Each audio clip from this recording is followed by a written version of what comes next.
آج کلکتہ کے تلجلا میں عبدالحمید مسجد میں پیام انسانیت تحریک کی جانب سے ایک جلسہ کا انعقاد کیا گیا، جس میں انسانوں کو انسان سے جوڑنے کی بات کہی گئی، نفرت کے بجائے محبت سے پیش آنے کی بات کہی گئی۔ خاص طور سے ایسے نوجوان جو ڈپریشن کا شکار ہو رہے ہیں، ایسے پڑھے لکھے نوجوان جو معمولی باتوں پر ڈپریشن کا شکار ہو رہے ہیں، ایسے نوجوانوں کو ان کی ڈپریشن کو دور کرنے کی کوشش کی جائے گی، ان کے ساتھ شفقت و محبت سے پیش آیا جائے گا، ان کی مسائل کو حل کیا جائے گا۔ اور سب سے بڑی بات ہے کہ یہ چاہے کلکتہ شہر ہو یا کوئی اور مقامات ہو، جہاں نشے کی بات ہو رہی ہے، لوگ نشے میں دھت ہو رہے ہیں اور کتنے گھر تباہ برباد ہو جا رہا ہے، ایسے گھروں کو بچانے کے لیے، ایسے لوگوں کو بچانے کے لیے، ایسے لوگوں کو راہ راست پہ لانے کے لیے بھی باتیں ہوئی۔ اس میں آج کی اس تقریب میں موجود تھے مولانا سید بلال عبدالحی حسین ندوی صاحب، جو ندوۃ العلماء کے ناظم میں لکھنؤ سے تشریف لائے تھے، یہ بھی اس پروگرام میں اپنی باتیں رکھی۔ میں ساجد پرویز، ٹائمز نیوز 18 کولکتہ۔ دماغ میں شبہات و شبہات پیدا کیے جا رہے ہیں اسلام کے بارے میں، قرآن کے بارے میں، اللہ کے آخری نبی حضرت محمد رسول اللہ صلی اللہ علیہ وسلم کی مبارک زندگی کے بارے میں، جس کے بارے میں دشمنوں نے اعتراف کیا کہ ایک حرف نہیں رکھا جا سکتا آپ کی مبارک زندگی پر، لیکن آج حالت کیا ہے؟ پرانی کتابوں کو کھنگال کر وہ گندگیاں جن کو دفن کر دیا گیا تھا تاکہ ان کی بدبو نہ پھیلے، آج ان کو میزوں پر سجایا جا رہا ہے، اس کے تعفن سے آج ساری دنیا بدبودار ہو رہی ہے۔ کیا ہماری ذمہ داری نہیں ہے کہ ہم ان گندگیوں کو دفن کریں؟ ہم لوگوں کے ذہنوں کے اندر وہ چیزیں جو ڈالی جا رہی ہیں، وہ گندگیاں جو ڈالی جا رہی ہیں، ہم ان کا آپریشن کریں، ہم برین واشنگ کریں اور وہ چیزیں نکال کر لوگوں کے ذہنوں کو صاف کریں، تاکہ اللہ تبارک و تعالیٰ اپنے آخری نبی کیا کہیں گے؟ ہم نے تو بات پوری کہہ دی کہ ہمارا کام انسانوں کو انسانوں سے جوڑنا ہے۔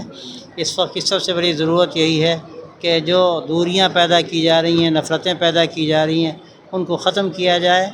جب انسانوں کے اندر آپس میں محبتیں اور جوڑ پیدا ہوگا تو اس سے آدمی کو صحیح زندگی جینے کا ایک موقع بھی ملے گا اور زندگی کا مزہ آئے گا۔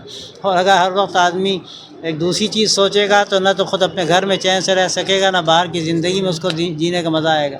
تو یہ ہمارا مشن ہے کہ انسانوں کے اندر انسانیت پیدا کی جائے، محبت پیدا کی جائے اور ان کو ایک دوسرے جوڑنے کی کوشش کی جائے۔ لوگ پوچھتے ہیں ہم سے کہ یہ پیام انسانیت کیا ہے؟ ہم ایک جملہ کہتے ہیں کہ انسانوں سے انسانوں کو جوڑنے کا کام۔ کچھ علماء کرام ملت کے اندر انتصار پیدا کرنا چاہتے ہیں، ایسے علماء کرام کی مسئلہ نہ علماء کا ہے، نہ دانشوروں کا ہے، نہ عوام کا ہے۔ جو کام غلط کرے وہ غلط کیے جا سکتے ہیں جہاں انسانیت پریشان ہو رہی ہے۔ مثال کے طور پہ دو میدان ہیں، ایک میدان ہے بھوک مری کا، کہ بھوک مری بڑی تعداد میں اس طرف پائی جا رہی ہے، دوسری تعداد ایک بڑی تعداد نوجوانوں کی نشے کی طرف گر رہی ہے۔ تو تحریک پیام انسانیت کے پلیٹ فارم سے ہم کوشش کر رہے ہیں کہ ہر دو میدان کو کور کیا جا سکے، اس ملک کے یوتھ کو بچا کر اس ملک کی حفاظت کی جائے۔ کوشش کرتے ہیں کہ انسانیت کے ضرورت کے لیے جو کام کھڑے کیے جا سکتے ہیں جہاں انسانیت پریشان ہو رہی ہے۔ مثال کے طور پہ دو میدان ہیں، ایک میدان ہے بھوک مری کا، کہ بھوک مری بڑی تعداد میں اس طرف پائی جا رہی ہے، دوسری تعداد ایک بڑی تعداد نوجوانوں کی نشے کی طرف گر رہی ہے۔ تو تحریک پیام انسانیت کے پلیٹ فارم سے ہم کوشش کر رہے ہیں کہ ہر دو میدان کو کور کیا جا سکے، اس ملک کے یوتھ کو بچا کر اس ملک کی حفاظت کی جائے۔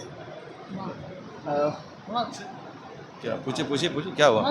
آپ رہیے گا۔ یہ کیا جو ڈپریشن کا ایک نیا نام آیا ہے، بالکل ایسے دینی مجلس میں ڈپریشن کی بات، حالانکہ ہزاروں میں لاکھوں کی تعداد میں نوجوان ڈپریشن کا شکار ہے، ایسے لوگوں کو ڈپریشن کو کیسے ختم کیجیے؟ میرے بھائی آپ دینی مجلس میں ڈپریشن کی بات کہہ رہے ہیں، دینی مجلس میں ہی تو انسانوں کے بارے میں سوچا جاتا ہے۔ یہ پیام انسانیت ایک ایسی تحریک ہے جو انسانوں کے بارے میں سوچتی ہے، انسانوں کے بارے میں خیال رکھتی ہے اور اپنی نظریں کھلی رکھتی ہے۔ نظروں میں جب کھلی رکھیں تو ہم نے اخبارات دیکھے، میڈیا کے ذریعے پتہ چلا کہ ہمارے ملک کے نوجوان آج ڈپریشن کا شکار ہیں، وہ اپنی جانوں کو ہلاک کر رہے ہیں، وہ اپنے آپ کو تباہ کر رہے ہیں۔ تو ہم انسان ہیں اور یہ ہمارا دینی فریضہ ہے کہ ہم ان کے بارے میں سوچیں، اور یہ تحریک پیام انسانیت ان کے بارے میں بار بار سوچ رہی ہے اور اس نے ایکشن لیا، اس پر کام کیا ہے۔ ہمارے اورنگ آباد یونٹ نے کام کیا ہے، ہمارے مولانا جنید صاحب نے مسلسل اس پر کام کیا ہے، اور انشاءاللہ بہت جلد ہمارے مفتی عبدالسلام صاحب یہاں پر موجود ہیں۔ حضور اعلیٰ نے جس طرح سے عالم انسانیت کی دفاع اور ان کی حفاظت کے لیے جو پیغام دیا ہے اس کو سامنے رکھا۔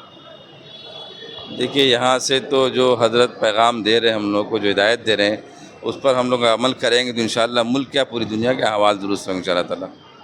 ہاں صاحب یہ بتائیے کہ کلکتہ کے علاوہ دیگر اضلاع میں بھی پیام انسانیت کے کیا پروگرام ہو رہے ہیں یا ہوں گے؟ ہو رہے ہیں نہیں، الحمدللہ بردوان میں ہے، آسنسول میں ہے، ہمارا ساؤتھ 24 پرگنہ میں ہے، نارتھ 24 پرگنہ میں ہے، حولی میں ہے، کلکتہ میں ٹنگرا میں ہے، توپسیا میں ہے، یہ مٹیا برج کی یونٹ کو دیکھ رہے ہیں، ہمارے خضر پور میں یونٹ ہے۔ اللہ کا شکر ہے ہمارے افراد ہیں جو اپنے اپنے طور پر رضاکارانہ طور پر، یہ کوئی